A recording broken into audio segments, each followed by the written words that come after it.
જાગો જાગો જીવન પાય કોરડું હવે ખરાબાય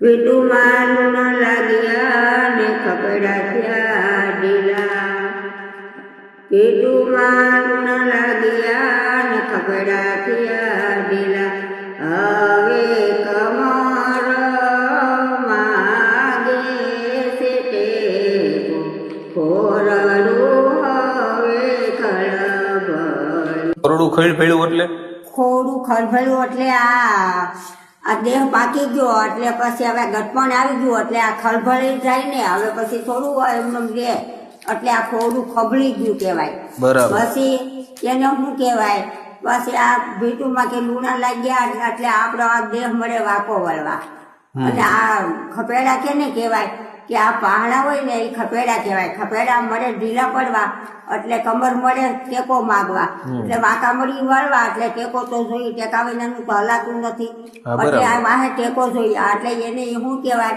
કે ખોરડું હવે ખળભળ્યું જાગો જીવનભાઈ એટલે આ જીવને કે છે હવે જાગો ખોરડું ખબળી ગયું છે હવે હું હવે એટલે આ દેહ માટે આપણી છે આમ બીજા માંથી નહીં આપણે દેહ ઉપર જ દેહ રૂપી વાત થાય દેહ રૂપી જ વાત છે એટલે આપણે આ ઈ અરથ એનો કહેવાય કે ભાઈ આ ખોરડું ખબળ્યું આને ખોરડું કહેવાય છે.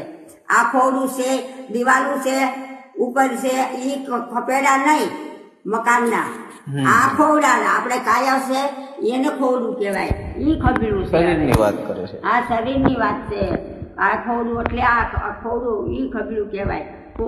આ ભીટુમાં લૂણા લાગ્યા એટલે વાંકા વળીએ ધીમે ધીમે ધીમે ધીમે ધીમી ગતિએ વાંકા વળીએ ને પછી મળે શરીર વાંકું વળવા મળે આ પહાડા છે ઢીલી પડવા મળે ઢીલા મળે પડવા પછી આ કમર છે એ હાવ મળે વાંકી વળવા એટલે પછી હાવ બેવડા વળી જાય એટલે ટેકા વિનાનું ક્યાંય હલાતું નથી ટેકો જોઈએ એટલે જાગો જાગો જીવનભાઈ ખોરડું હવે ખળભળ્યું પણ આ ખોરડું આપણે આ કાયાનું ખોરડું આ ભીટુનું નહીં આપણે રહીએ છીએ મકાનનું નહીં આ દેહ ઉપર છે. બરાબર. દેહ રૂપી ખોરડું. હા દેહ રૂપી ખોરડું એને કહેવાય આ ખોરડું.